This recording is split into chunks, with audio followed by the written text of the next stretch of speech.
குடைச்சலுக்கு பயந்துட்டு இருந்தா கதை நடப்பாங்க. அவர் ஐபிஎஸ் ஆஃபீஸருங்க. அவர் குடைச்சலும் தாங்கிட்டு தானே 3 வருஷம் மாநில தலைவராக இருந்தார். குடைச்சல் கொடுக்காமையா இருந்தாங்க. எனக்கு தெரியும் பர்சனலாக எவ்வளோ குடைச்சல் கொடுத்தாங்கன்னு எனக்கு தெரியும். அதையும் தாங்கிட்டு தான் மாநில தலைவராக இருந்தார். அதையும் தாங்கிட்டு நான் வெறும் தொண்டனாக நான் செயல்படுகிறேன் அப்படின்னு இருந்தார். ஏங்க போன தேர்தலில் சட்டசபை தேர்தலில் தைரியமாக அவர் மாவட்டமாக போனார். பிஜேபிக்கு தான் ஆதரவு கேட்டு போனார்.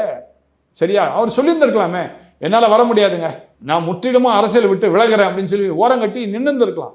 நான் அப்படி செய்வே இல்லையே. அவர் குடைச்சல்லாம் அவர்கிட்ட கொடுத்து ஒரு குடைச்சலும் கொடுத்து ஒன்றும் ஆக முடியாது.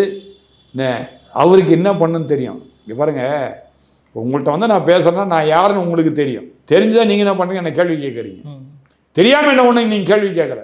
ஒரு புது மனிதன் நீங்கள் சந்திக்கலை, பழைய மனிதனை சந்திக்கிறீங்க. இந்த பழைய மனிதன் யாருன்னு உங்களுக்கு தெரியும். இவர்கிட்ட எந்த கேள்வி கேட்டால் நல்லதுன்னு உங்களுக்கு தெரியும். அதே மாதிரி மத்தியில் இருக்கிற பிஜேபிக்கு அண்ணாமலை யாருன்னு தெரியும். அண்ணாமலைகிட்ட எப்படி பக்குவமாக பேசினா அண்ணாமலை நமக்கு சார்ந்து இருப்பார்னு அவங்களுக்கும் தெரியும். அது மாதிரி அண்ணாமலைக்கும் மத்தியில் இருக்கிற தலைவர்கள் யாருன்னு தெரியும். இந்த மாநில தலைவர் யாராக இருந்தால் அண்ணாமலைக்கு என்ன வந்தது விளங்குதா? மக்களுக்கு சேவை செய்யணும்னு இருக்கிறாரு.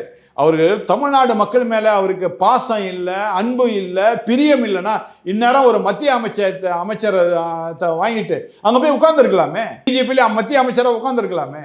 அது பெரிய விஷயமே இல்லையே. இப்போ இவர் சொல்லிட்டா போதும், அவர் கேட்குற துறையே கொடுத்துருவாங்க மத்திய அமைச்சராக. அந்த அளவுக்கு அவங்க ரெடியாக இருக்கிறாங்க. ஆனால் அவர் அதை செய்யலையே. தமிழக மக்கள் தான் எனக்கு வேணும் வேணும் வேணும்னு சொல்லும் பொழுது யார் என்ன குடைச்சல் கொடுத்தாருன்னா மக்கள் அவர் பக்கம் இருப்பாங்க.